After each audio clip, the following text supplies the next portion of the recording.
Google, you develop these tools that we are using, these tools that you are also graciously, for example, giving to higher education. I know we are a beneficiary of your Gemini Pro offer for close to the last 1 year.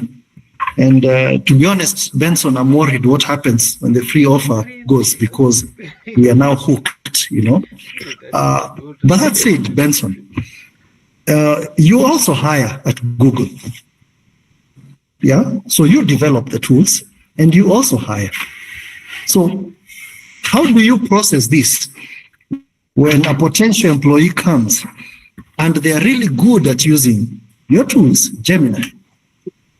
How do you process that? Do you want more of them beyond the mastery of your tools? Is there more that you are looking at in the market? Like, do you really require people who know how to code anymore? Benson. Right. That's quite interesting. To start, yes, we're going to perpetually give you access to the AI tools. So don't worry about that, even after the one year lapse. So we're just about to make an announcement around that. And what I do is, of course, to make sure that you have the right AI tools and AI skills. Mm-hmm. Back to your question, I think from a Google point of view, hiring at Google is the one single most critical and hardest thing to do. And you can imagine why. We attract very high level sort of skill set. But with the AI, as you rightly said, and I think I'll put my video off. With the AI, as you rightly said, we are getting more smart with almost everyone being able to go through the competency levels that you think. You can imagine how creative that is. But I think what we are now looking at ideally is skill sets and competences across employees that will enable employees to create more with AI other than become an ordinary normal user. And they don't have to be in engineering. And what I mean by this is, if in this case you're faced with a task that requires you to have critical thinking to ensure that you can smartly work through problem-solving issues, then how do you utilize AI to come up with solutions as a creator other than just an ordinary user who's just prompting? Outside that, there are other areas that we look at, and I've seen these are skill sets that run across. Outside the cognitive skills that you need to have, technical fluency is very important because you'll be working for a technical company. You don't need to be a coder to work at Google, but you need to understand a level of, what technology is used. So if we are talking about using AI and models to solve the protein folding problem, you don't need to know how it does it, but you need to know how AI can, one way or the other, be utilized to solve problems. There are two other areas that I think, from a personal point of view, and I'm a people manager, so I've been very, very keen on this. One, ethical skills, because that implies that you would need to know how to utilize AI models. The power of AI can be a bit deceiving, and I'm happy to hear what Michael has talked about and be very keen to follow up on the ethical approach on it. And there's a whole load of other soft skills that you cannot run away from. 6 of them are very prominent in Google. One is you have to thrive in ambiguity. That's one thing we'll be looking at. How well do you thrive in ambiguity? If you're thrown in a different team, in a different country, different temperatures, are you able to still be a problem solver? How do you value feedback? And those are things that you won't get with the best model of AI that Dr. Karanja and Team Prof are working on. How do you effectively get challenges and change the status quo with the solutions that they have? How do you put the user first? Because even as you develop AI, we need to also have a user-first approach. how do you do the right thing? Does it matter whether someone is watching or not? And how do you care for the team? So those soft skills do not change whether we are hiring for a technical role or not. I hope I've managed to, in a way, answer your question. Yes, you have, and we'll be coming back. You're the maker of the tools. We wanted to know whether you'll punish us for using the tools. So let me shift gears now to Victor. Victor Mutua has joined us. Victor, can I just jump in, Moses? Can I just jump in quickly? Yes, Prof. Yes, Prof. Go ahead. Yes, I'm glad Benson's talked about this in the context that it's not really about the hard coding skills, because often you hear there's a fear when you talk about AI. There's a fear that you must be a top-notch coder when it comes to this. And from what I'm hearing from Benson and from my own experience, I think the key thing is how can you use AI to leverage your task and become better at your task, whatever you're doing. And a couple of things there also, the critical thinking, the ethical judgment stuff are absolutely important. So I think for us universities, those are some of the things that we should be thinking about. How do we get our students to have those sense of this is, I have this ethical and an ability to have a critical critique the tools, critique what the outputs are, and of course the creative aspect and the problem solving. Yeah. That's a very important point. And one that I know will feature very well in a place where we're asking ourselves, what is teach now?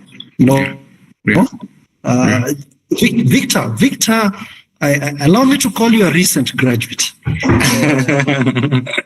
Compared to the rest of us, you are a recent graduate from Kabarak University, where we interacted during your bachelor's degree. Today you are an entrepreneur and you're developing AI solutions. You are in the marketplace. And my questions before now we go into the pedagogy and policy. You are right there, a young person. We call you Gen Z in our Kenyan language these days. Victor, as somebody building AI solutions today and a recent graduate, what do you think graduates need to know about AI today? And what more do you think they need to know beyond AI? Is AI everything for you? Is there more they should know, and as a business person? So speak with All right. Thank you very much, Moses. I'm going to switch off my screen for now. So my name is Victor Mutua, as Moses has mentioned. I'm who I am because of Moses. We interacted since I was 19 and I had the chance to work at Google quite early, worked at TikTok, worked at YouTube. And at all these companies, they talked about machine learning and AI, right? And so 6 years ago, I decided to immerse myself into AI. But then COVID came and then I had to withdraw a little bit.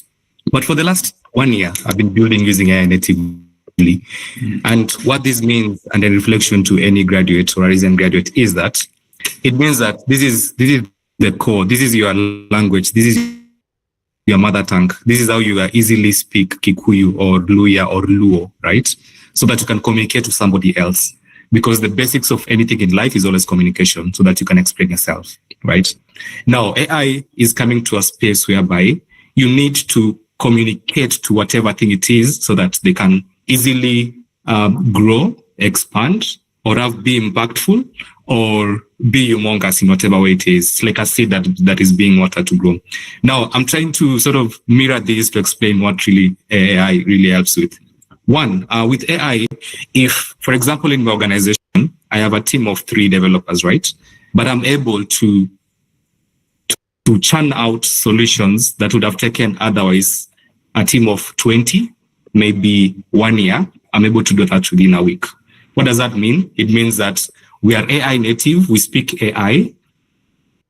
We can easily augment our development cycles to be faster. It means that we're able to do our research faster. It means that we're able to actually go to market faster, make mistakes and grow and come up and iterate.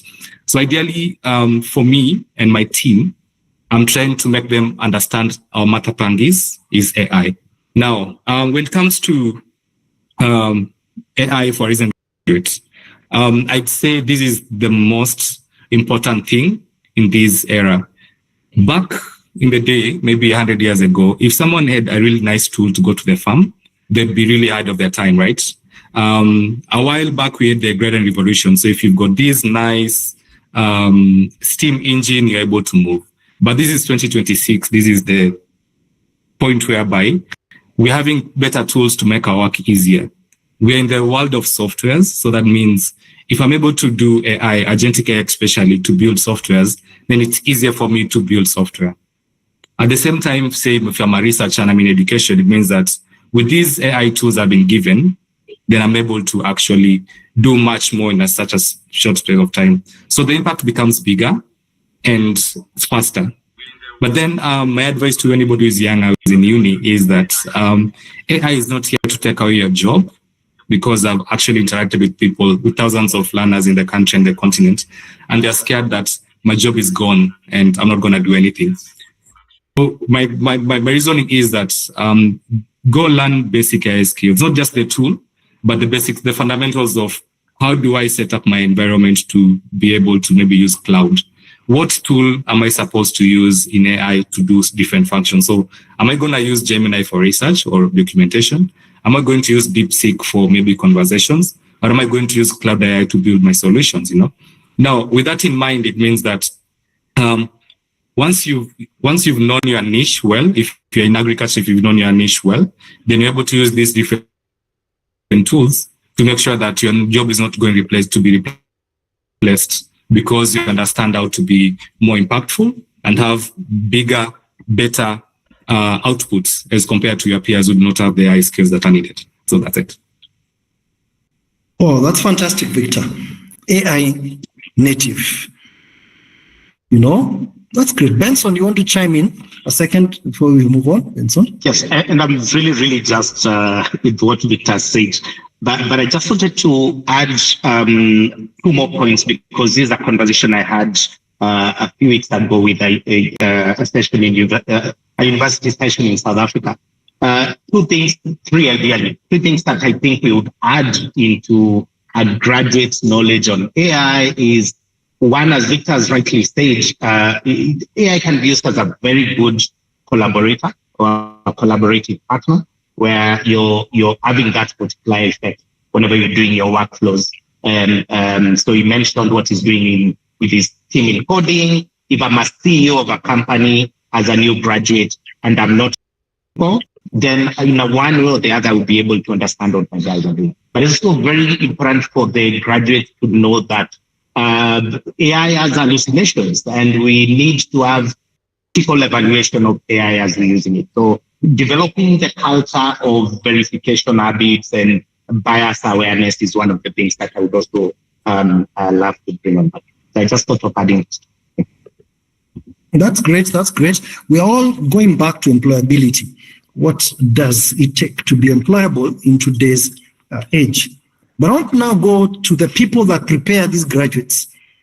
Dr. Kamonjo, in your days, or back in your days, allow me to say it that way, you learned or you were taught pedagogy in a certain way, and you are taught how to teach pedagogy in a certain way.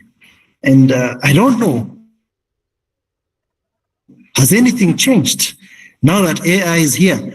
Are we changing the way we teach at higher education? That's the key question I want to ask. Are we changing?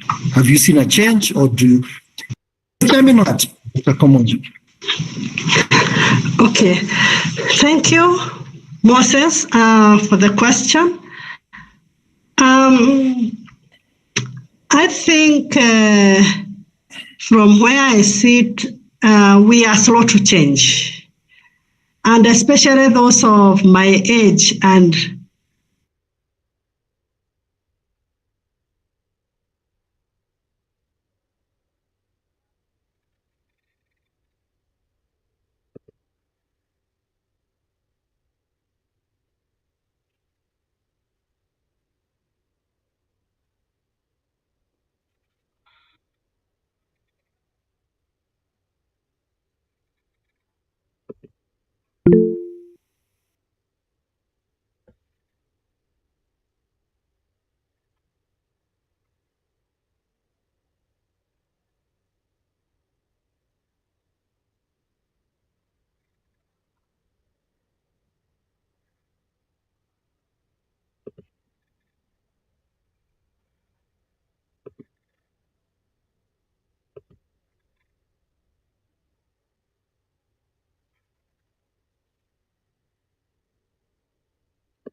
Not much as so, because learning still remains you acquire knowledge, skills, and the right attitude. So, and with the CBC, where we are emphasizing on skills, so the definition of learning would change. It is how we learn that is changing. So, and we should be able to change with the times and not remain old schooled and deny the young Kenyans how they should run. Wow. Great. We'll continue that conversation. Chris, you want to chime in before I invite Daniel? Prof, you're muted. Professor Chris. You see, this is, if I had an agentic AI that was representing me, it probably would have remembered that there is a simple motion of the mic being put on mute or not put on mute. And I would have trained it to recognize that is a fairly simple, and I put it on a loop. So it always says, whenever my lips are moving, you switch that on. Yes. Benson is but what I was saying is, what I was saying was that Florence, what Florence is saying absolutely resonated with me. I've been in places where we are speaking to senates, councils, and there's a question they often ask me, and that is this, that some of them have not used a computer or don't know how to use a laptop. They still use the yellow pads. There's actually a head of computer science at a university that was there when I was giving a speech. And this chap still uses a 1976 book on coding. So it's difficult to try and get people like that on board, because their attitude actually still remains an attitude whereby we were, as lecturers, the harbingers of knowledge. We were the people that had that knowledge. Knowledge was scarce, and therefore we were the ones that distributed this. And my take on this is really how higher education works is that we have these rigid systems of curricular development. You develop, you change, you redesign your curricula every 2 years, every 3 years, and so on. And my take on that is we should move towards what I would call an agile ecosystem where you change the curricula based on what is happening externally within the environment that you are. Then when you do that, what you find is that the younger teachers, the younger lecturers are going to feel that there is the universities are allowing them to experiment and use the material, the new technology, because the directive from the leadership is that, yes, you're free. There's an agility in how you change your curriculum. You don't have to wait for the 3 years or 4 years that you normally have done. So we've got to look at it through what I would call a nudge theory, whereby you do something as a university that gives the teachers and the lecturers permission to experiment with these tools and not wait for a diktat from high up there. Yes. Thanks Back so to much. you, Moses. Yes. Yeah. Yes, just my take at Egerton University, we are getting there. We are beginning to, we have been training. Actually, we did a training on AI learning. We trained our students how to use AI to learn. Then we move tomorrow, actually morning, we are doing training for 2 days on how to use AI in research. And next week, we are doing how to use AI in teaching.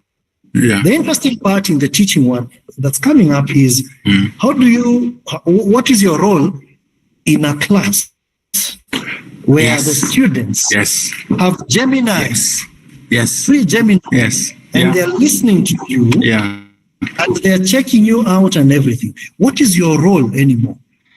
Yes. You know? So these are interesting conversations. We are giving, we are setting the stage for experimentation. Yeah. And I'll let you know a lot of more things. But coming closer to where Daniel now handles here, policy. In our space, one of the major gaps we have observed is policy. You know, because there is a lot of what we call shadow AI. You know, we're using AI, but it is not sanctioned. Daniel, on the national scale, a lot is happening in higher education. Shadow AI. Have you had anybody who sanctioned it? Is there any move at the moment to sanction it? What are your thoughts on a national kind of level policy on AI in learning, in teaching, in research, in the marketplace? The judiciary, by the way, did release some guidelines the other day. Because the young lawyers and everyone, people are taking very interesting, non-existent jurisprudence to court. So the judiciary have gone ahead. But in higher education and research, Daniel, anything in the offing, and what are your thoughts? If I'm thank you. Thank you, Moses, for that question. Maybe before I chime in on that, I would want to comment on something you've asked Florence there about the role of AI in pedagogy, teaching, all that. And maybe just wanted to remind the good professors that now there seems to be something in the middle. The normal teacher-student relationship has changed into the teacher-AI student relationship. So I think we are seeing a kind of a change, and that means that now the place of the teacher also has to change, because they will not be who they have been for a long time. Of course, the idea of being the sage on stage is changing. Now, when you come to the national policy, I can say that I think the Kenyan government has been proactive. We worked on a strategy in 2025, which is guiding on how we adopt these tools. There have been attempts by the National Research Fund to come up with an AI policy. there is already actually a very progressive phase of coming up with a national AI policy. And beyond that, I think we should go back to the good professors in the classrooms and research labs, because technically these people have already adopted the AIs, and I thought it would also be good for them to push for these policies from where they sit, so that it's not only the government that moves around, because technically. And I believe all our people here believe this. And of course, the environment is good. Our country has the best connectivity today, has the best digital public infrastructure. Hence, things like policy, they should also be driven from an academia industry perspective, so that we also move fast. Priorities, government priorities are so many. Therefore, from the user's perspective, also we expect, and I've always challenged our good professors, that forums such as what we have today, what we had today at Kabianga University, what we had at Egerton University last year. If the good professors are not there, then they are not on the they're not on the table, and maybe you can go with that saying that if they are not on the table, they are on the chopping board. So that's where I leave it, my friend. They say they're on the menu. So, thanks, Daniel. And really, we'll be picking your mind a little more on that, because we want to ask ourselves who in government, if at all, will need to pronounce themselves on policy. But I got your point. A bit of a bottom up from the users who are using this. Benson, what are your thoughts on this issue of policy and that? And I'm really enjoying the conversation. I think these are the type of conversations that we need to continue having in order to make an impact within our ecosystem. Right from what Dr. Kaman just said regarding the profile of the new day teacher, if I may use that, a new day lecturer, you can't guard them. You simply can't guard them on the use of let's call it shadow AI, because policy has not been put in place, or because the institution has not figured out or allowed or brought to the knowledge of that.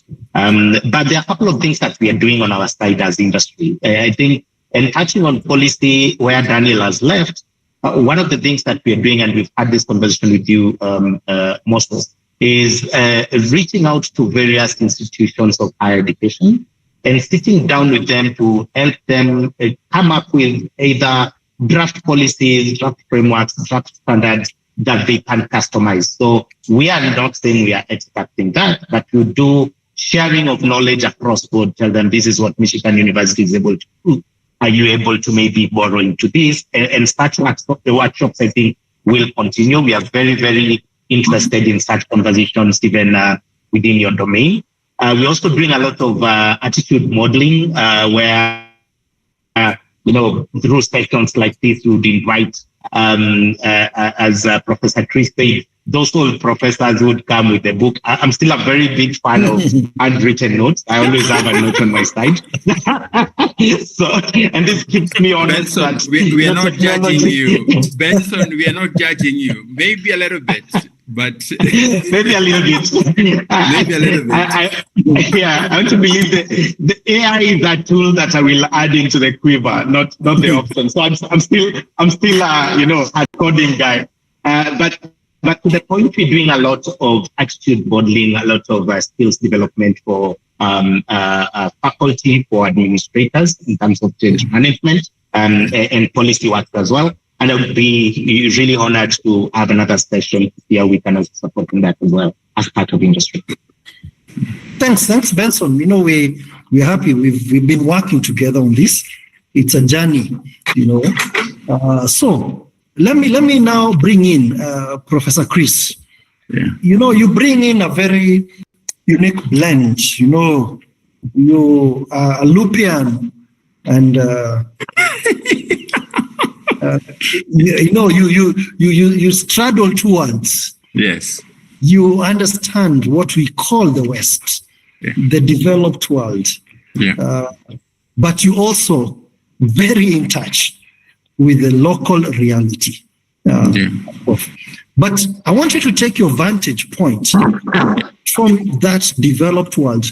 Now, this is going to be you and Michael. How is it going out there? How is it going? What is it with AI there? In higher education, in research, what's going on in the UK in this sense? Yeah, I think the first and foremost, some of the challenges that you're seeing here are probably the same challenges you're seeing world over. The reality is that with generative AI and the new emerging technologies, we are witnessing perhaps one of the most significant changes in terms of student experience since the arrival of the internet. So the mistake a lot of universities have, at least in the UK and parts of the US, because I do travel a bit into the US, is that they look at AI as two things. One, it's a tool, and it's about introducing a new tool into the university. And when that happens, the bureaucracy takes a long time for it to pass through subcommittee after subcommittee. When we did try to introduce it at my university, it took about 6 months and I think 14 subcommittee meetings for us to decide on a policy on academic integrity in the age of AI. So there is that very slow molasses trickle-like thing.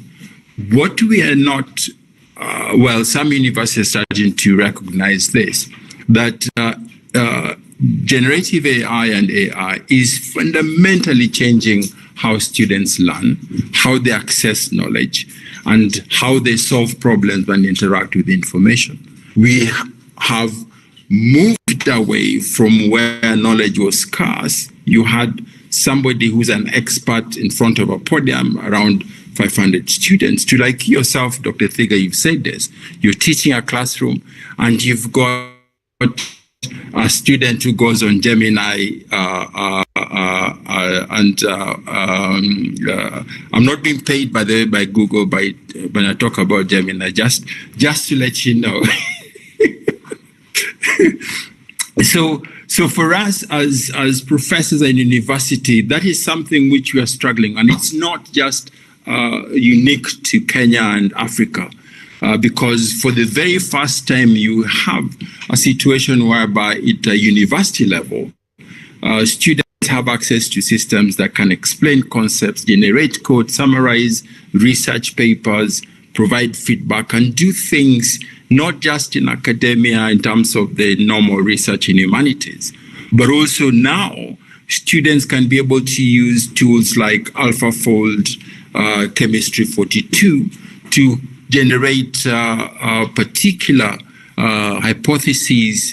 And actually, we are starting to see with the AI, physics AI, you're starting to see people generating molecular structures that can help with medicine. And Google is actually leading in using AI discovery methodology to fast track drugs in being sent into the marketplace. So as a result, my experience is that the global student experience is that learning is much more personalized, much more on demand, and much more interactive. What that means also is that students are expecting immediate support. They're expecting that these universities are fit for purpose in terms of that adaptive learning. And they're also expecting that the universities can provide them access to these intelligent tools, whether that's Protein Fold, AlphaFold, Chemistry 42, and so on. They're expecting that. But we are not seeing that happening in the kind of pace that we would have expected for that to happen. We are still seeing there's a slowness in the universities in terms of the bureaucracy and so on to be able to have that. So there is that disconnect between what the student is experiencing on the ground and in reality and what is being available within the university structure itself. And just very quickly, then we have the issue of academic integrity. Then how do we measure learning? And I think somebody did ask that. How do you measure learning? And my experience is that the universities are trying to set this up like, if you use AI, then that is cheating. Or if you use AI, that's academic integrity. The issues with academic integrity. And then what that has meant is that most universities have gone right to the end of banning AI. And you see that universities, my university, we had a huge hassle in the University Leadership Board, because when it first came out in 2023, the instinctive reaction is like, nobody should use AI at all. There was a blanket ban. But the problem then there is that the students that leave will be like Victor, going into a world of business, or going into places like Google, or even going to the ministry. And those people are, my lights have gone. I think, again, if I had an agentic AI, they probably would have figured out this and called KPLC. So very quickly, while I check this, so very quickly, the problem is that if you go to the extreme that AI is bad and universities are thinking about is the context of academic integrity, then what you're finding is that the students are not necessarily being prepared for a world where they will need to use AI to leverage that to make their work better in that way. And okay, there you go. It's come back again. Yes. So just the final point about this is that I don't think the question is anymore about how do we stop students using AI. The question should be, from our experience, in terms of experience, how do we teach students to use AI responsibly, critically, and effectively, and then go back to some of the other competencies that Benson was talking about in terms of the ethical judgment, the ability to adapt, whereby if you're sent to do a different problem, then you can land on your feet in that department, and then the creativity that will be sorely needed in a world in an AI era. So back to you, Dr. Muthiga. Thanks, Prof. It's not a question of if anymore. No. Yeah, yes. It's not a. Yeah. So as Michael comes on board, but let me hear Benson. Yeah. Quick one before we hear from Michael. Benson.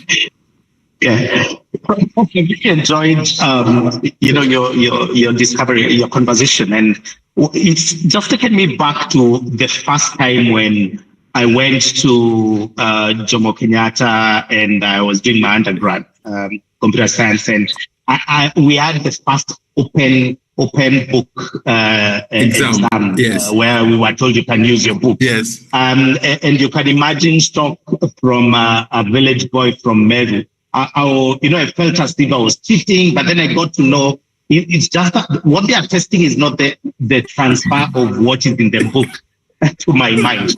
Or when I nowadays I look at my daughters do their homework and they have access to a calculator, and I remember the big logbooks that we used to use when we were doing our calculus exams. Yes. My thoughts are exactly what Professor Chris is saying. We're providing more knowledge. So the act of learning in that case needs to be, how well are they able to solve real life problems? Absolutely. With the type of knowledge that they have access to.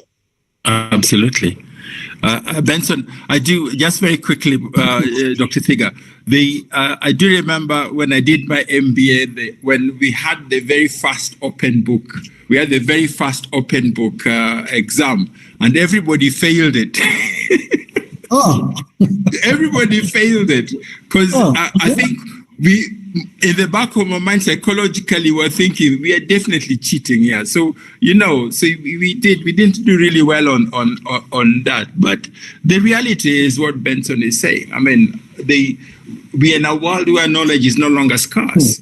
We're in a world where a student can use a tool to be able to redesign an aspect, an architectural student can be able to use a tool that can develop a whole house and do it properly. We have a world whereby I think Jeff Bezos has a new startup that's actually looking at AI of physical materials. So we have an AI. We have a world where these things can happen. It's no longer a case where these things are scarce.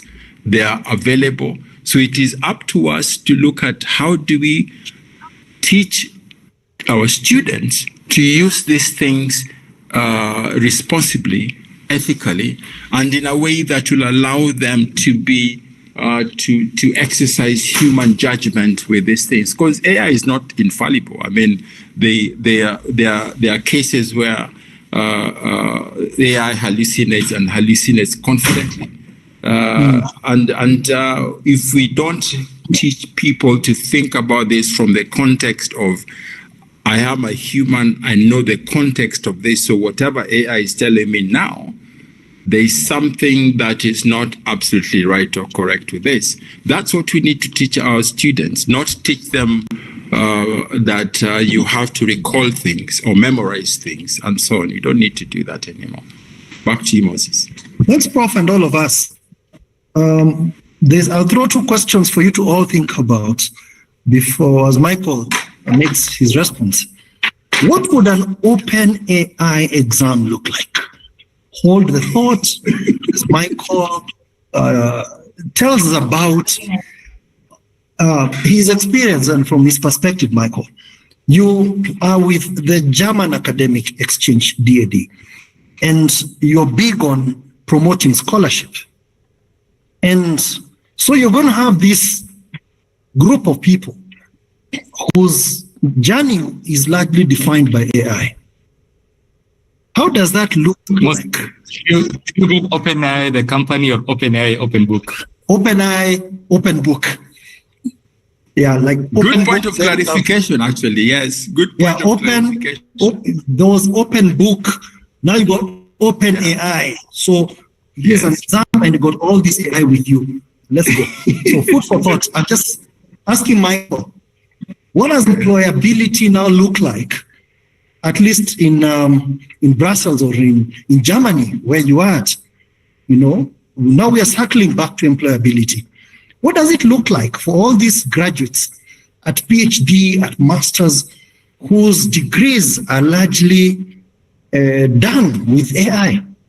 From brainstorming to their literature review, to identifying methodology, to even simulating data, for example, to writing the report. Everything is possible with AI. What do you think, Michael? Well, what do I think or what do I experience are two different things. In that sense, I think to some extent, I would say those graduates are not completely there yet. I think people are still trained in a way in university and they're using it. And we've heard, and it's been fascinating to listen to this conversation, because indeed the question of should we allow or not allow AI to be used is a question that also popped up immediately in the European context. And universities have had different approaches on dealing with that. But the question is not just, in essence, you're asking, do you trust the skills that have been acquired in university if you can use AI to write something? And I think it depends on the context and on the topic, and on how good you are at using it for other purpose. And whether you really, if you look at the scientific endeavor, create new knowledge with that. But that's not usually what you look for as an employer. I'm an employer myself. I hire people on a regular basis. And I think what annoys me most is AI written applications. And I think you can actually do prompts in such a way that you don't immediately read it, that it's AI generated. But as an employer, that drives me mad. I mean, I stop reading immediately, so to say, because I do think, it's fair that people do it. But on the other hand, I also think there's a value in trying to express your own thoughts in such a creative way. But it's a great equalizer to some extent as well, because people that are less skilled, maybe in writing good motivation letters, can be leveraged. So we see that emerging a lot. But I think, as an employer, I also feel a certain worry that indeed some of the tasks and jobs for junior entry positions are actually really changing. So not all jobs are probably as affected at this time by the AI revolution. But I think it is fair to say that recent university graduates for entry-level positions, and we see that already now with internships and then up to really recent graduates, I think they are facing much more difficulties in finding jobs. Because when I started my professional life 25 years ago, one of my first tasks was to write minutes of meetings. Well, nowadays, minutes of meetings are automatically generated.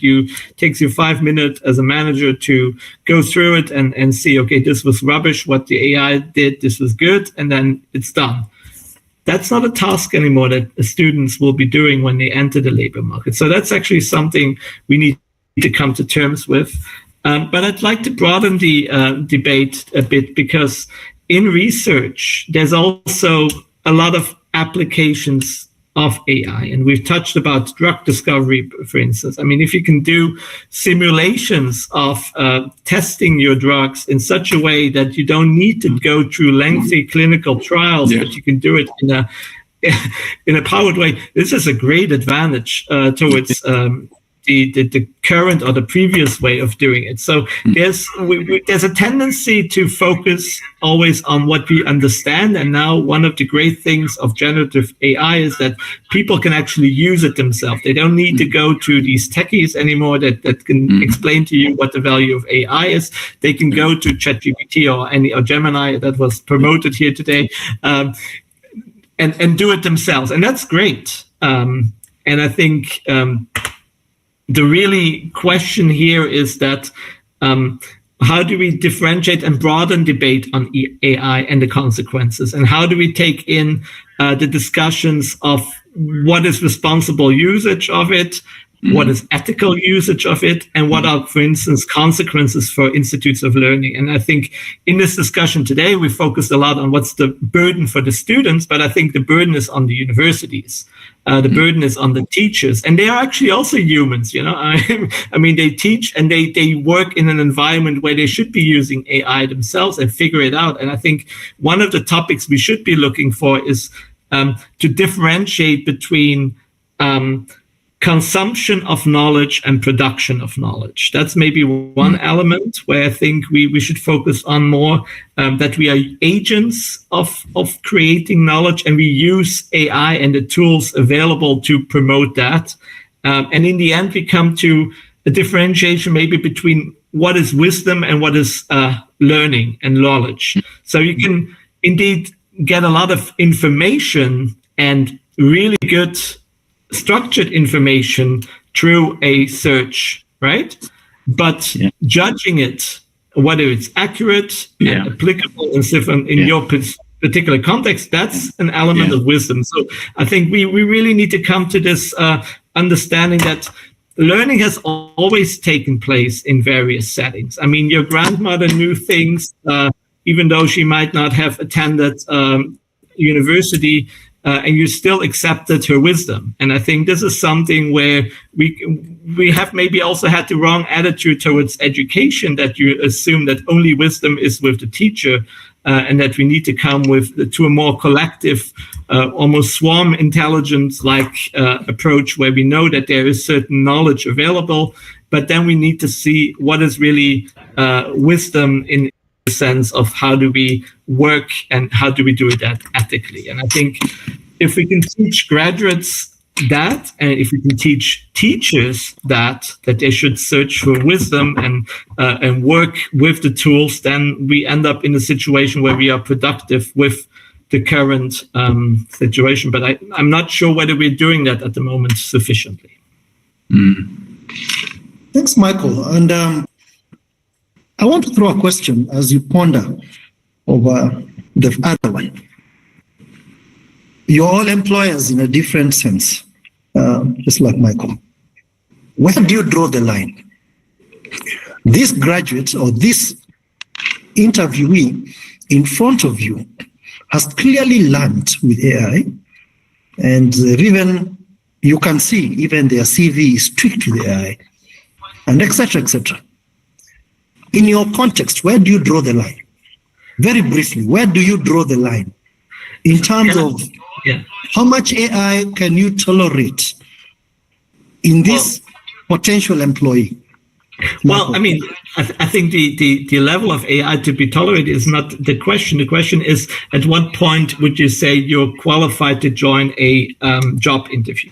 And then what do you do with that? So, for instance, we've been actually really discussing this hands-on on one of the open positions to be filled. How do we deal with that? That if you, before you would ask an interviewee to perform a task and you would say, okay, please analyze this document and tell us what are the main 3 points. Now, if you upload it, then this is done automatically. So we need to go one step beyond and really assure that if we ask that as a task, then in the interview, we will do something, I would say, nasty with it, so to say, so that we actually go into an intellectual discussion on this to see whether the person actually understands what the generative AI wrote for them. And I think that's really the difference. I mean, you really need to understand what you're talking about. And that is not just something you can ask a computer to do. And that's what I see with my kids doing homework as well. I mean, of course, you can get your homework done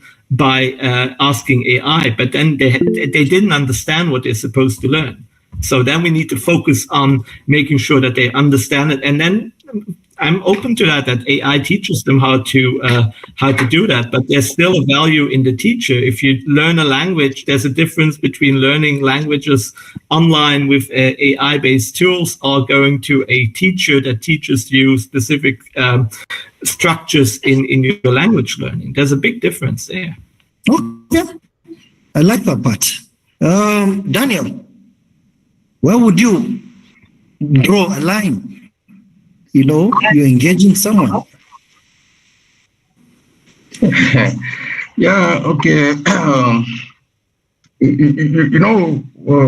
From our perspective, we look at the practical application of what you're doing. And that's why there has been a whole talk about the competencies. So exactly, is that person able to do what he's supposed to do? So regardless whether he is coming in with AI knowledge or whatever, but the end product is he able to, if he's a researcher, is he able to, solve a problem, a societal problem?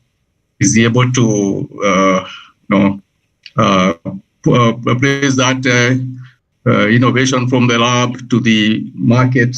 So technically, it's all about being able to do something. The competencies are critical, because at the end of the day, then how would you pronounce yourself as a person with an ability to do something? Because jobs and workplaces require someone who can do something. So those are the perspective from where we are, and I think it's now cutting across even our public sector, because governments have realized at the end of the day, we can keep on talking about papers, but nothing is moving. So definitely, if we are looking at a person, for example, just as Mike has said, does that person has the core skills, for example? Core skills are those things that should be, with a graduate, can he communicate?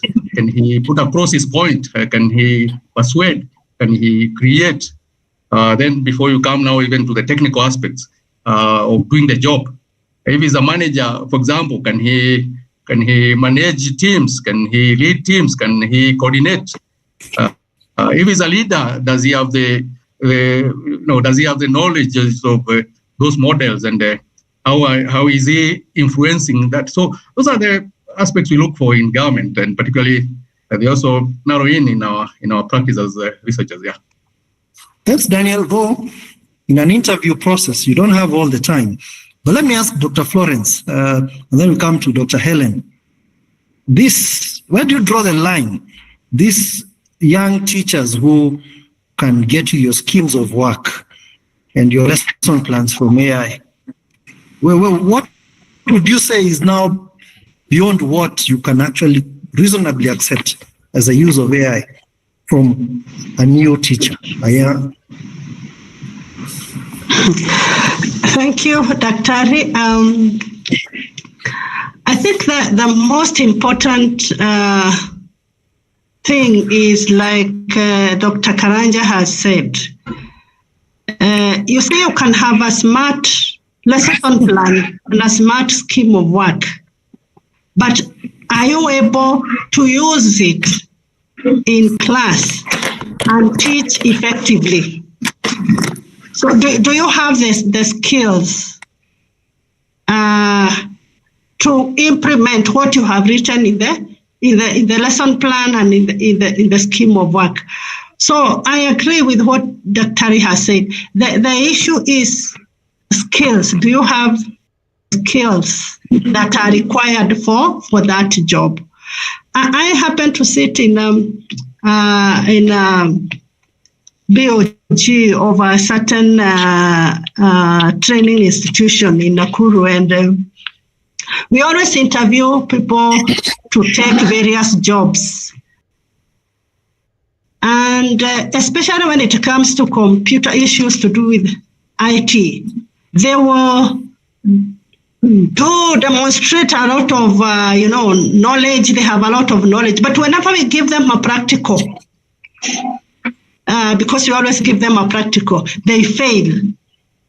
And that is when now you know that this person cannot be able to execute the roles that he'll be required to execute. And you don't employ a person who doesn't have skills. So it is, I would say, it's about the skills. Whether you got them through AI or you read from a hard copy, but do you have the skills that you can demonstrate to a person that you can be able to do something? Thank you. Michael, I'm coming to you shortly, but I want to hear from Dr. Helen Sang. In the HR profession, where would you draw the line? All right. I think I just want to agree with what Emilius has said, because, when you're hiring someone to come in and fill a particular role.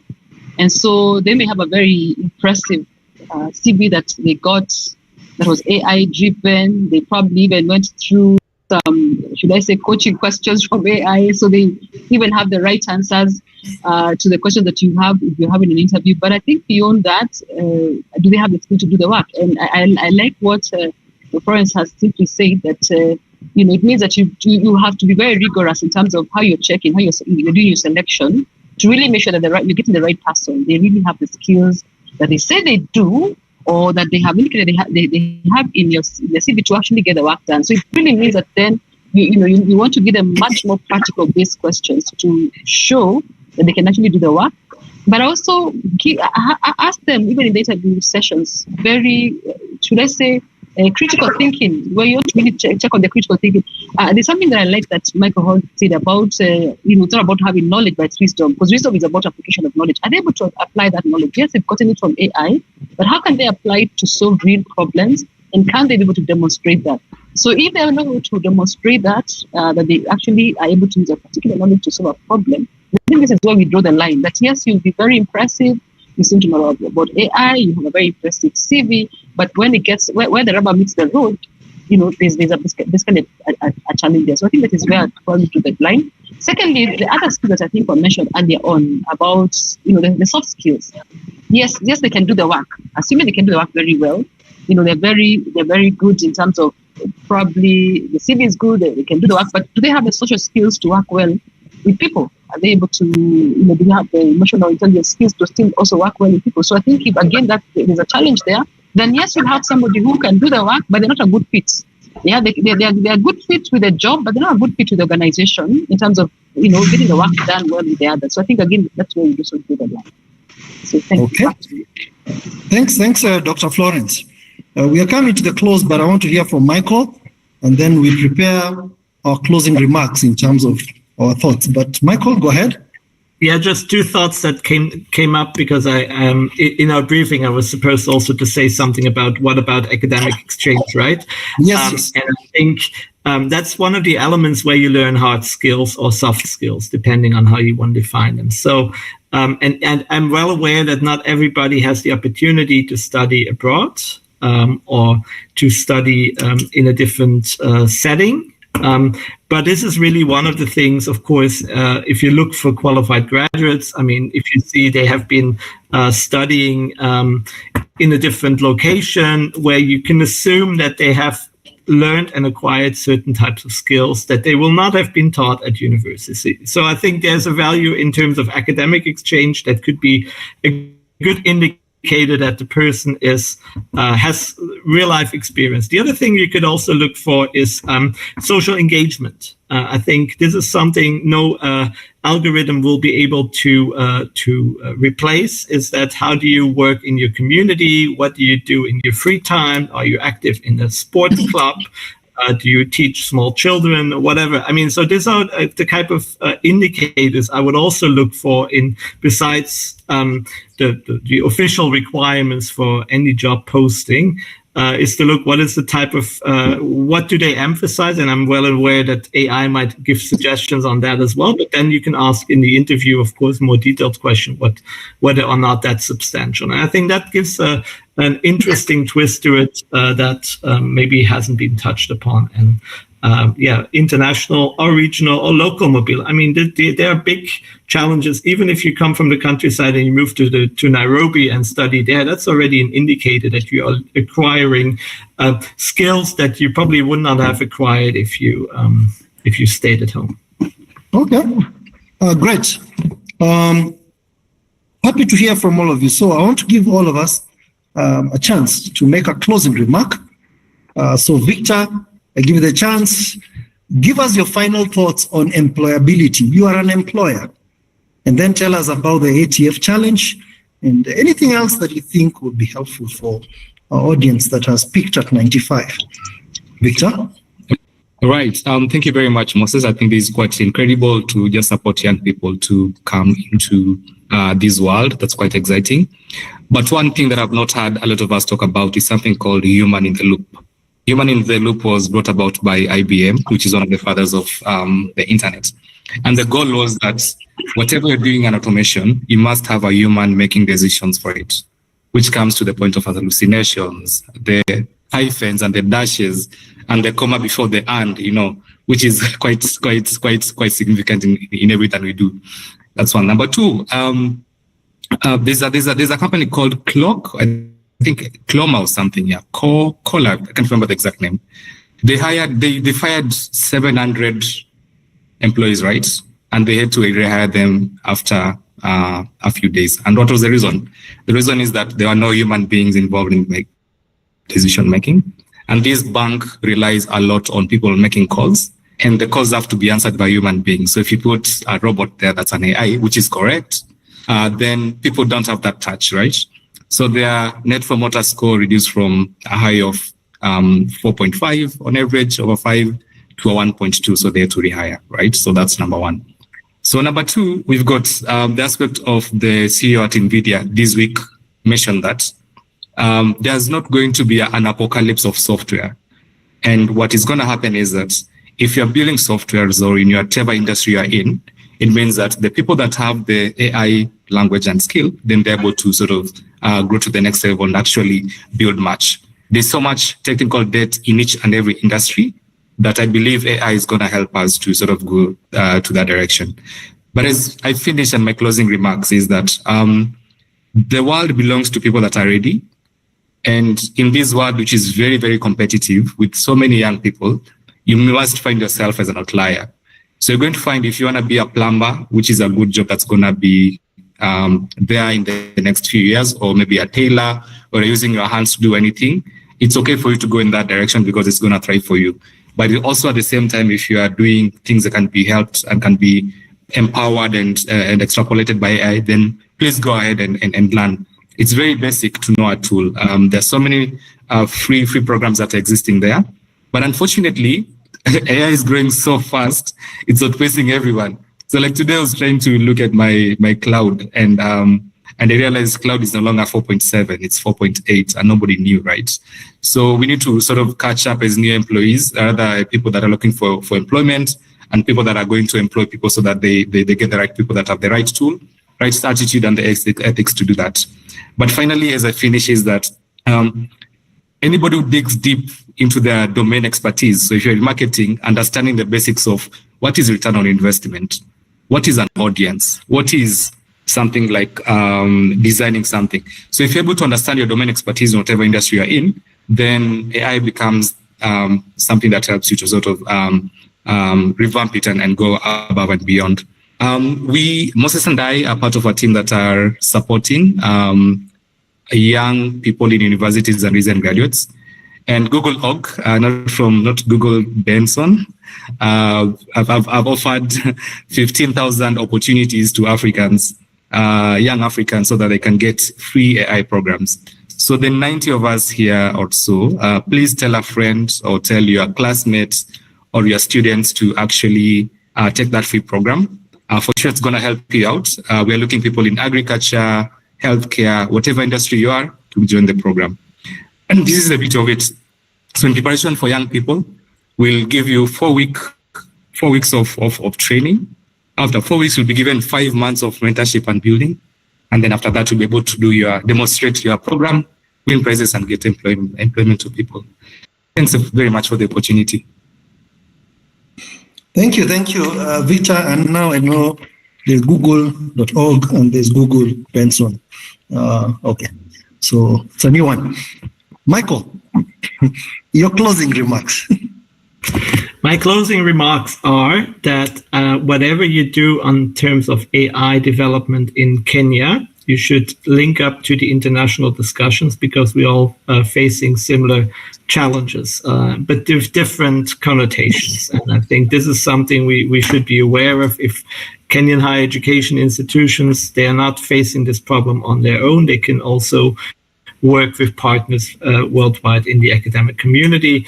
And they should think of what makes my local situation unique. And I think that's something where nobody can take the responsibility away. So you can always complain about we're too slow or these structures are not fit, but then the structures need to change and adapt to the new environment. And that's a challenge that European universities face, and those are challenges that Kenyan universities face, but no one can solve that riddle for them. They all have to solve the problem themselves, but they can learn from each other. And one way to learn from each other is the European Digital Education Hub, which you can all Google, and you'll find a description of what it is. And it's a community of experts in education and digitalization, and it's free for everyone to join, and you can contribute and learn from that service that the European Union offers, and it links up to other policy debates on AI as well. So that would be my recommendation, to find your partners, your fellow people that want to develop things and take it from there. Michael, you want to tell us a bit about the responsible AI call in a sentence or two? Yes, I can say that as well. So we are currently looking for a Kenyan institution that would be willing to qualify and host a Center of African Excellence in AI, which would be supported by both the Kenyan and the German government. And which would link into the regional ambitions in the East African community. And then would have a strong link, of course, also with the world of industry. And the fact that Kenya was chosen is also, of course, related to the emphasis that the Nairobi area has been putting on attracting IT-related companies. So in that sense, I think it's also a very exciting opportunity that is coming there, and you can find the information if you go to the DAD Nairobi website and contact my colleagues that are in charge of that. Thanks so much, Michael. Benson, and your big announcement on Gemini. Thank you. So now you know there's Google.org and Google, but you're all part of Alphabet. Google.org is the non-financial part of Google. So look, I've had a lot of people liken the awakening of AI to, it's akin to the discovery of the internet or discovery of fire. Whichever complex way we describe it, I think AI is here to stay. We are using as a company the discoveries that we get every day, the power technology, AI, the models we develop every day to solve real life problems. Last week, Batuan had a chance to spend time at the Google DeepMind. We're doing amazing things that really reflect to what we need to be doing as a society in terms of problem solving. When all this is said and done, when we talk about the good and the beauty of it, there's a human competitive advantage that we can't remove. So we cannot replicate the deep understanding of human dynamics and the complex office politics and the staff room of politics and how to maneuver them, and the deep judgment of decision-making as a human, the empathy part. We cannot give that to AI or sublet that to AI to give us solutions around that. So we still do have a lot of involvement as human. I like what Victor said in terms of building processes and making sure that there's a human intervention in that. From the Google for Education point of view, last year we started off with Dr. Moses by giving free AI tools and training to one university. We've now been able to sign with the African Union to support all the universities across the member states with Gemini and Notebook LM, and also training. And remember, I mentioned training at the faculty level, training at the administrator and students level. So I think you can always reach out to Dr. Moses for us to have a conversation in that line. And these are just small milestones that we are making to make sure that at the education domain, as things are changing, we are also trying at our best to support that. Michael has said something very critical. What we are facing here in Kenya is very, very similar to what I think Professor Chris will tell us in UK, what is happening in any other place. So no one has really figured it out. I'll confidently say that. I've had a chance to, travel and have these deep conversations in the depths of the night with stakeholders and, critical thinkers like you guys. No one has really figured out. So I think to Michael's point, let's all try and match and map who's around us and figure out a solution a day at a time. Thank you so much. Thank you so much, Benson. I'm looking forward. I'm an ardent user, and I was beginning to be troubled about my life post Gemini. That's how interesting it becomes. Yeah, Professor Chris. Yeah. In a sentence or two, what are your closing remarks? I think for me, when we discuss employability, quite often people veer onto whether AI will replace jobs. I think for me, what's more interesting, the more interesting question is who will create the next generation of jobs and opportunities. And I'll go back to Google's AlphaFold. Again, I'm not paid by Google to talk about this. But if they want to, my M-Pesa number is XY, whatever, if they want to. I'm kidding. So think about this from the context of AlphaFold. So one of the greatest challenges in biology, of course, was understanding protein structures, something that took years and years and years of research. I think for 70, 80 years, we had only identified 19,000. Google Mind took 6 months to identify about 200,000. So AlphaFolds. So it absolutely dramatically accelerated that particular process. But, and this is the important thing, we've got a powerful AI tool here, but it does not eliminate the need for biologists, chemists, clinicians, medical researchers. If anything, what it has done is increase the value of the people who possess that deep domain expertise, which Victor talked about, because those are the ones that can interpret the results, ask meaningful questions, and translate those discoveries into the real world solutions. And the same thing with personalized medicine. So it may identify, but then the treatment, the healthcare professionals will be needed because they're the ones who understand genetics, they understand patient cares and local healthcare systems. And for us in Africa, because we also have to always bring this back to Africa, the models may be global. So a lot of these models, of course, global, but many of our challenges are local. So when they were tackling healthcare access, agricultural productivity, resilience, education, and so on, this will require people who can combine the technological fluency with a deep understanding of African realities. That you cannot still find out. You cannot find that with AI. Absolutely, you cannot find out. So when we talk about employability, really for me, the future may not just belong to those who simply know how to use AI.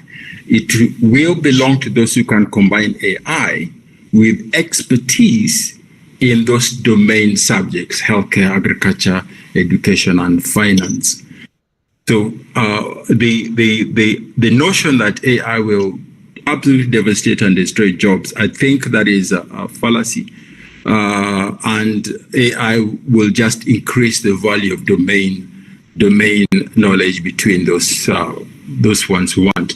The final point I want to make, and something Michael said about wisdom, I think this is going to be ultimately where we as educators look at in terms of helping our societies. How do we get people to use these tools, but also inculcate in them the wisdom, that the wisdom and the human judgment to solve real world problems, and of course make sure that humans are in the loop, because if you've watched Terminator, you know that the end is nigh. So we have to make sure that humans are constantly in the loop for this. But that's it for me. I think it's a terrifically exciting time. And it's time that everybody in the West and everybody in these parts of the world, we are all struggling. And like Ben and Mike have talked about, we all need to be able to try and put our heads together. Because if we get some of these things wrong, and this is just, if you bear with me for a second, I will go philosophical. The challenge for us as human beings is that we are on the cusp of having something, whatever you want to call it, whether it's a sentient species or whatever, that is smarter than us. Never in human history have we ever had something that I'm using the word smart advisedly, but never in the history of the world have we had anything that can think faster than us, better than us. And as these developments are coming, we are on the cusp of having recursive AI, where the AI already have manners, they can be able to see what their problem is and then create new AI agents and so on. So we will have that. And we don't have a vocabulary for that as humans. But I think it's incumbent upon us, all of us here, to start looking at addressing this problem, because it is something that will face us all human beings, regardless of where you live. And on that note, I'll stop and being morbid. Thank you, Professor Chris. That's awesome. Dr. Karanja, I want to give you the difficult task of speaking after Professor Chris. Just give us your closing remarks on this one. Yeah. Thank you, Moses. Chris. Sometimes when he talks about these things, he become philosophical. Yeah. But one thing we want to imagine from where we sit as government is that it's good to hear that we are in the same place with Europe, with America, with all those other places. But the big question we should be asking ourselves is what exactly are we doing where we are? Because we are still cognizant that 2-3 years ago there were reports that 3 out of 10 professors in Kenya don't own a computing device. Oh. Whereas when you look at Central Europe, they were already doing 10 out of 10. Yeah.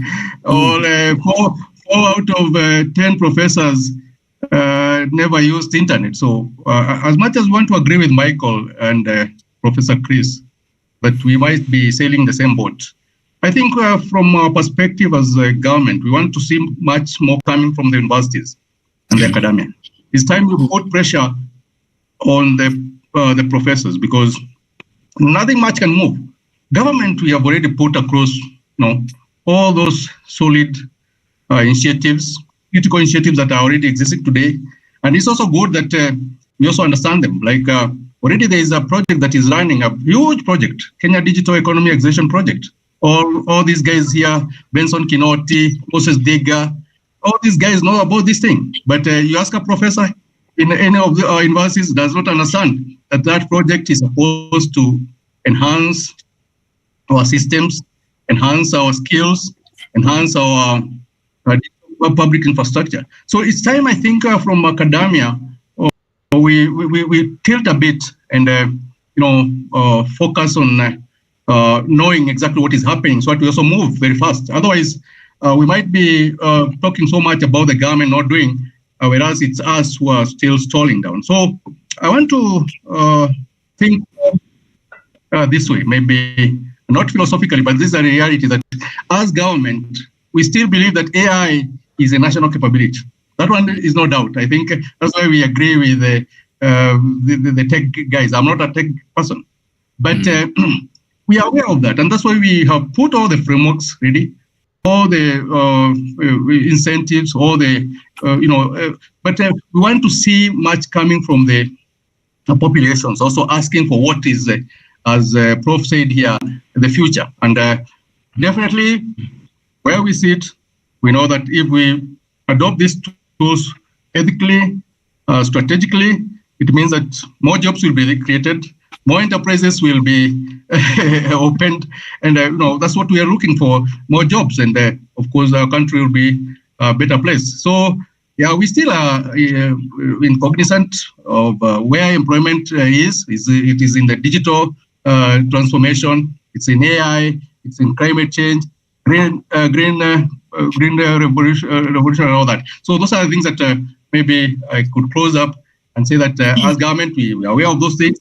We are putting everything ready, just as other government in this world are also doing it ready. Thank you. Thank you, Dr. It's called Sovereign AI. Dr. Kamonjo, a quick one. Thank you. As for me, I will talk on behalf of the professors. They've been mentioned quite a lot, and it appears like they are not ready to move with the current trends. But there are some things that maybe the universities would require to look into. Such things like having structured trainings for the professors and for the students, because that is lacking as it is now. Those who have the little knowledge in those institutions are those who have self-educated themselves. They have taken their own initiatives, but many universities, not to mention names, have not had any training. So the professors, and also when we look at the workload, sometimes at the university, they have very little time even to look for knowledge concerning AI. So I think there is a lot that can be done to make sure that the professors and the learners have time, have the resources, have they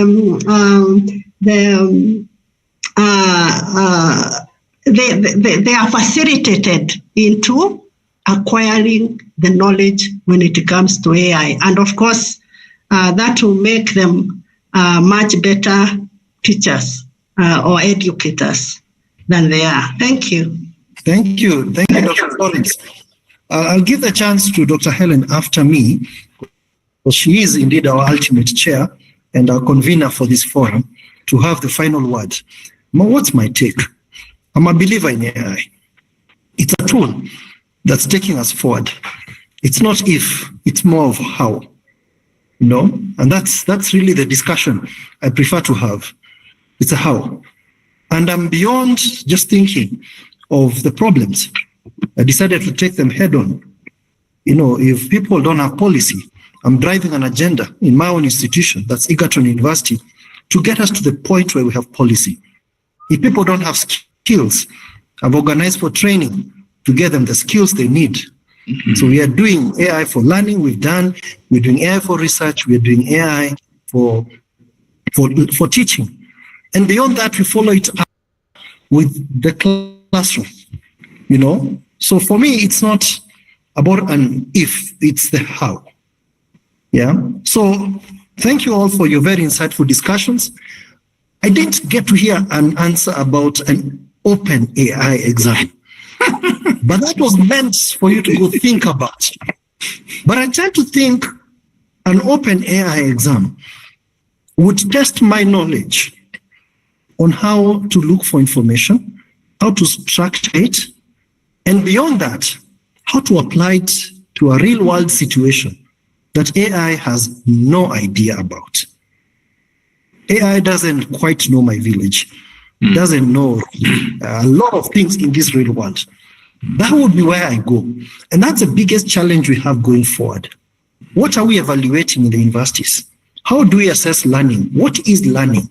Those are still the big questions today, and I think we'll only answer them confidently once we use AI ourselves, which is why I want all the faculty in my university to use AI first before they have the discussion on what is learning. Use the AI first, understand it, look at its shortfalls, its strengths, then let's have that discussion. Thank you. Ladies and gentlemen, it's been great. Time was very short. Dr. Helen Sang, what is employability in the age of AI? Okay, thank you so much. I think it's hard to give an answer after coming from such an able panel, but I think in a nutshell, what I would say employability is definitely being a lifelong learner, being very agile to keep on learning so that you can have those skills that will help you to remain relevant. I think it's about being relevant so that there's something somebody talked about, a T-shaped learner. You have a deep knowledge in your area of expertise, but wide in the sense that you're able to still learn many other skills that make you relevant. So having the deep knowledge to know how can I use in the age of AI, how can I use AI, for example, in my area?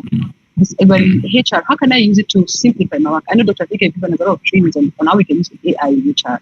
How can I use AI in my area? If you're in marketing, we were shown, I think, something in marketing that was AI generated. How can I use it? In whichever area, I think agriculture, we've also been given examples of health. So I think it's being a lifelong learner to know how can I use this tool, because this is a tool that is just accelerating how we do our work, how we become productive, so as a productivity tool, but also how we find solutions. So how can I use AI so that what was discovered, what has taken long for people to discover, how can I use it in my work to become very relevant? So I think for me, employability now becomes very clear that it's about having those skills on how to utilize, how to learn, basically the ability to keep on learning and use whatever learning lessons I get to basically come up with solutions. So I think that is what I can pick from me. But of course, at the same time, employability still means that you still have to have the human skills that you talked about that AI doesn't have, the intuition, the empathy. So that still will make you very relevant. So thank you so much, everyone, for the engaging discussion. Thank you very much, Dr. Thiga, for taking us through this. I know that people would love to give comments, but I noticed that some people always said dropping off. So we had promised to go up to 8:30 and we've gone past the hour. But we want to really appreciate everyone who has been so patient in staying with us. So I'd like to take this opportunity now to allow Professor, our DVC, our DVC Planning, Research and Development, to give us the closing remarks, even as we finish. For the ones who had questions, I don't know whether the panelists are willing to stay on, and I don't know that everybody is willing to stay on to answer them. But you could chat them, and you could always probably organize another session. Dr. Thiga, panelists, are you willing to take up a few questions, or do we just probably just call this a wrap? I think silence has spoken a lot. Yeah. The silence means they're not. Yeah. Yeah, I'm really concerned to drop off now. Yes. Dr. Sang, one thing you never really checked is how many of the people here are AI and how many are humans. You never had a Turing test. You never had a Turing test, and Moses, you should have also had a Turing test at the beginning. Just how many AI bots attended the chat? Next time we'll do the Turing test. Yes, so thank you for that. Yeah. So I would like to welcome Professor to give his closing remark even as we finish the session. Professor Maurice Leblanc, welcome. Wow, thank you. Thank you very much, Dr. Sang. This was a very, very enriching conversation. I enjoyed myself. Of course, first of all, I want to thank the presenters. Dr. Moses Thiga, I've known you for quite some time. Professor Chris, meeting you for the first time. Dr. Daniel from the ministry. And we had Michael from DAD. I want to confirm that I'm a DAD scholar. I'm a DAD scholar. In the year 2007, DAD sponsored my PhD in pure mathematics, Maseno University. And in the year 2009, DAD sponsored my post-doctoral studies in Stellenbosch, South Africa. So I'm a DAD scholar, and I want to confirm that DAD is supporting many postgraduate students in our country and our region. I really want to thank the organizers for considering University of Kabianga to host this summit. We are proud. We are very, very grateful to you. And this has really enhanced our visibility as a university. What we have listened to this evening is a conversation that cannot end here. This is a conversation that must continue beyond the second day of June 2026. I think we need such conversations going forward. Because, this evening we were discussing the role of AI in generating an employable graduate. But it has emerged that it is not all about AI. Of course, AI tools contribute significantly in generating that employable graduate. But it is not all about AI. You need other tools, you need other skills, you need to be creative, you need to be a good communicator, you need the digital skills, you need to be a good organizer, a good coordinator. So all these are required for you to be, a quality or an employable graduate. Today, the students we admit to our universities are more concerned about where they will get jobs upon graduation. When I joined the university in the year 1998, to me, any degree was important because I believe that going to the university was adequate. So as a student, even with that admission letter of a BSc General, it was okay. So you could still go to the university and register for BSc General, graduate and look for a job. But today, a student would ask you as a dean, as a head of department, upon graduation with this BSc, where shall I get that job? Okay?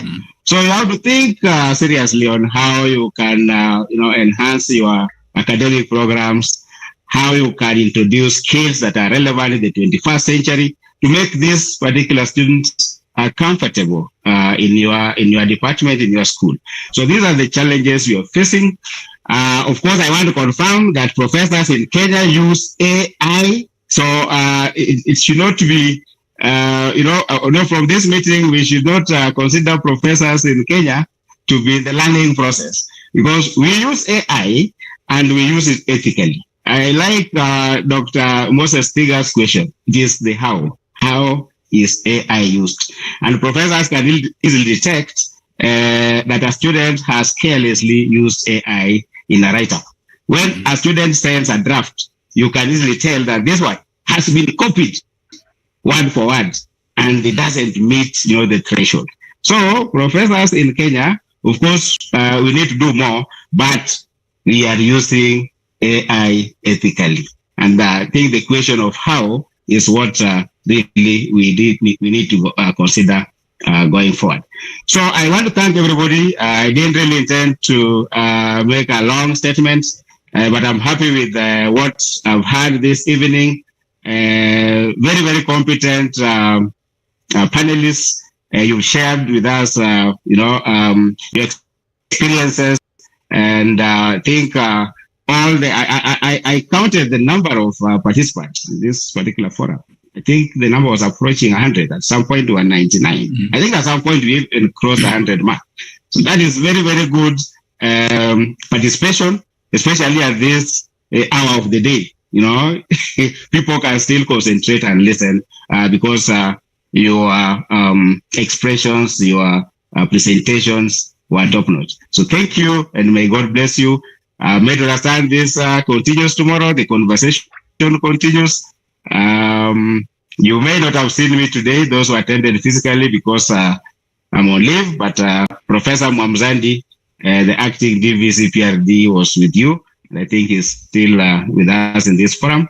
So I want to wish you all the best, and consider University of Kabianga as a close partner.